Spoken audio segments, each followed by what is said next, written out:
లక్షలాది మందికి మన తెలుగు మ్యాట్రిమోనీ ద్వారా వివాహాలు జరిగాయి. తెలుగు వారి నంబర్ 1 చాయిస్ తెలుగు మ్యాట్రిమోనీ.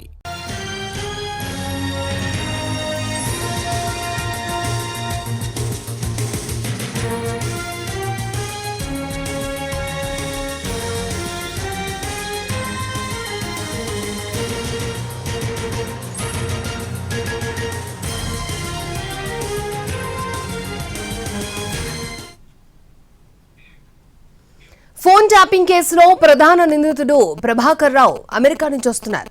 ఇవాళ అర్ధరాత్రి ఆయన హైదరాబాద్ కి చేరుకోనున్నారు. రేపు ఉదయం సిట్ ముందు హాజరవుతారు. కీలక సూత్రధారిగా ఉన్న ప్రభాకర్ రావు విచారణలో కేసు ఒక కొలిక్కొస్తుందని దర్యాప్తు బృందం భావిస్తోంది. ఫోన్ ట్యాపింగ్ కేసులో కీలక సూత్రధారి ప్రభాకర్ రావు మరికొన్ని గంటల్లో ఇండియాలోకి అడుగుపెట్టబోతున్నారు. ఆదివారం అర్ధరాత్రి ఆయన హైదరాబాద్ కు చేరుకుంటారు. 9వ తేదీన సిట్ ఎదుట హాజరవుతారు. బీఆర్ఎస్ హయాంలో ప్రతిపక్ష పార్టీ నేతలపైనే కాకుండా స్వపక్షంలోని అసమ్మతి నేతల ఫోన్లను సైతం ట్యాప్ చేశారు. ఈ వ్యవహారమంతా గుట్టుచప్పుడు కాకుండా నడిచింది. సర్కార్ మారిన తర్వాత ఈ కేసు వెలుగు చూసింది. ఈ వ్యవహారంపై సిట్ దర్యాప్తునకు రేవంత్ రెడ్డి ప్రభుత్వం ఆదేశించింది.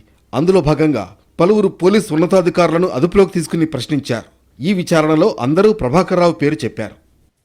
అయితే అప్పటికే ప్రభాకర్ రావు అమెరికాకు వెళ్లిపోయారు. ఆయన్ని స్వదేశానికి రప్పించేందుకు ప్రభుత్వం ముమ్మర ప్రయత్నాలు చేసింది. ఈ క్రమంలోనే ప్రభాకర్ రావు సుప్రీంకోర్టును ఆశ్రయించారు. అరెస్టు చేయకుండా ఆదేశాలివ్వాలని కోర్టుకు విన్నవించుకున్నారు. విచారణకు హాజరై అధికారులకు సహకరిస్తానని న్యాయస్థానానికి అప్పీల్ చేసుకున్నారు. సుప్రీంకోర్టు కూడా దర్యాప్తునకు సహకరించాలని సూచించింది. అయితే ప్రభాకర్ రావు పాస్పోర్ట్ అప్పటికే రద్దు కావడంతో ఆయనకు ట్రాన్సిట్ వారెంట్ జారీ చేయాలని ఆదేశించింది. ప్రస్తుతం ఆయన ట్రాన్సిట్ పేపర్స్ ఆధారంగానే ఇండియాకొస్తున్నారు. ప్రభాకర్ రావును విచారించిన తర్వాత అప్పటి ప్రభుత్వ పెద్దలకు కూడా నోటీసులు ఇచ్చేందుకు సిట్ సిద్ధమవుతోంది. కీలక సూత్రధారిగా ఉన్న ఎస్ఐబి మాజీ చీఫ్ విచారణతో కేసు కొలిక్కి వస్తుందని దర్యాప్తు బృందం భావిస్తోంది.